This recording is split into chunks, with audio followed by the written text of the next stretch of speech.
Has history been tampered with? Yes, it has. Did events and eras such as the crucifixion of Jesus Christ, the Roman Empire, the Dark Ages, and the Renaissance actually occur within a very different chronology from what we've been told? Yes, they certainly did. The history of humankind is both drastically shorter and dramatically different than generally presumed. Why is it so? On one hand, it was usual custom to justify the claims to title and land by age and ancestry. And on the other, the court historians knew only too well how to please their masters.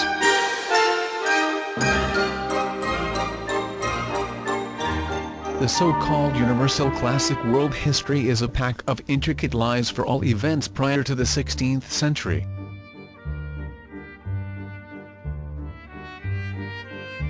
World history as we learn it today was entirely fabricated in the 16th–18th centuries.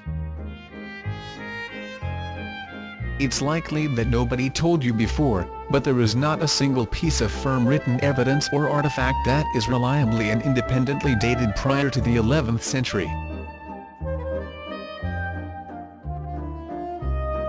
Naturally, after what you've learned in school and university, you will not easily believe that the classical history of ancient Rome, Greece, Asia, Egypt, China, Japan, India, etc., is manifestly false. You will point an accusing finger to the pyramids in Egypt, to the Colosseum in Rome and Great Wall of China, etc., and claim, aren't they really ancient, thousands of years ancient? Well, there is no valid scientific proof that they are older than 1,000 years. The oldest original written document that can be reliably dated belongs to the 11th century. New research asserts that Homo sapiens invented writing including hieroglyphics only 1,000 years ago. Once invented, writing skills were immediately and irreversibly put to the use of ruling powers in science.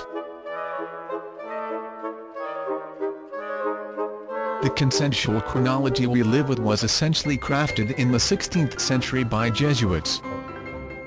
The world history was compiled from contradictory mix of innumerable copies of ancient Latin and Greek manuscripts and other irrefutable proofs delivered by late medieval astronomers that were cemented by the authority of writings of the Church Fathers. Early in life, we learned about ancient history. Children love the magical lessons of history, they are like fairy tales. Very soon we learn by heart the names and deeds of brave warriors, wise philosophers, fabulous pharaohs, cunning high priests and greedy scribes. We learn of gigantic pyramids and sinister castles, kings and queens, dukes and barons, powerful heroes and beautiful ladies, emaciated saints and low-life traders. Ancient history is based on documents, manuscripts, printed books, paintings, monuments and artifacts called primary sources.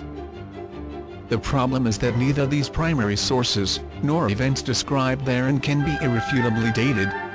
Moreover, they contradict each other for the most part. When a school textbook tells us that Genghis Khan in year X or Alexander in year Y have each conquered half of the world, it means only that it is so said in some of the written sources. There are no answers to simple questions. When were these primary sources written?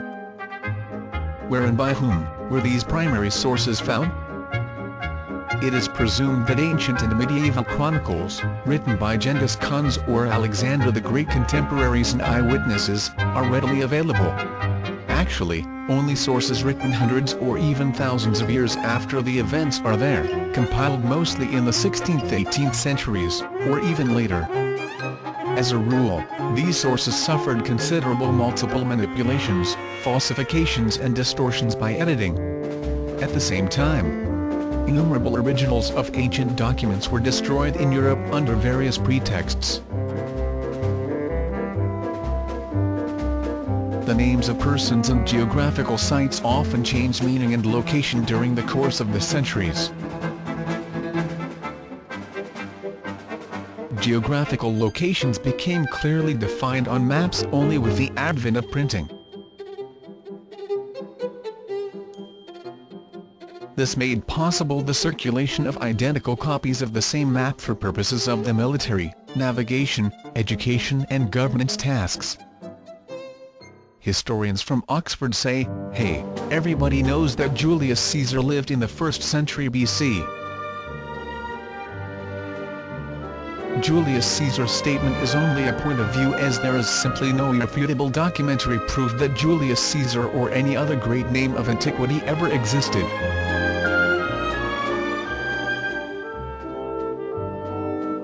Better than that, extremely rare sources that can be reliably dated back to the 10th-14th centuries AD, do not show the polished picture of classical history. They show a picture both contradictory and confusing. All methods of dating of ancient sources and artifacts are erroneous.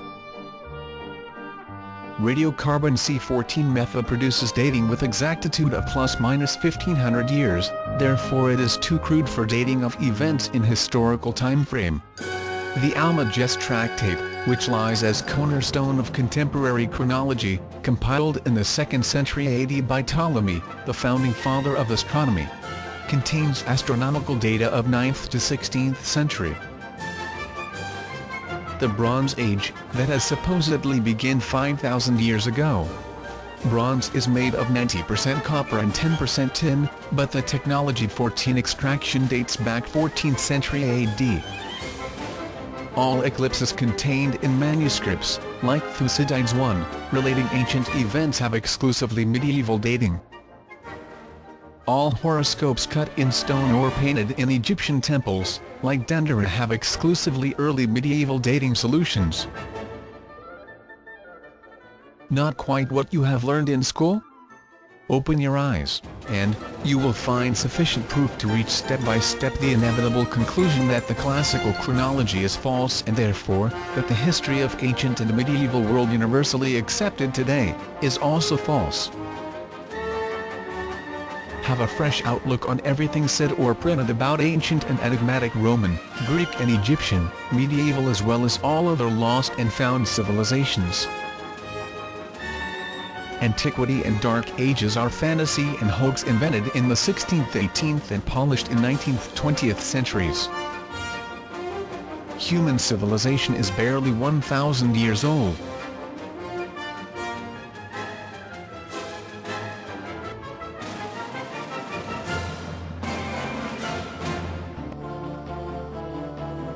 This book will change your entire perception of history forever. What if ancient Rome, Greece and Egypt were invented during the Renaissance? What if the Old Testament was a rendition of events in the Middle Ages? What if Jesus Christ was born in 1053 and crucified in 1086 AD? Sounds unbelievable? Not after you've read History, Fictional Science by Anatoly Fomenko, the leading mathematician of our time.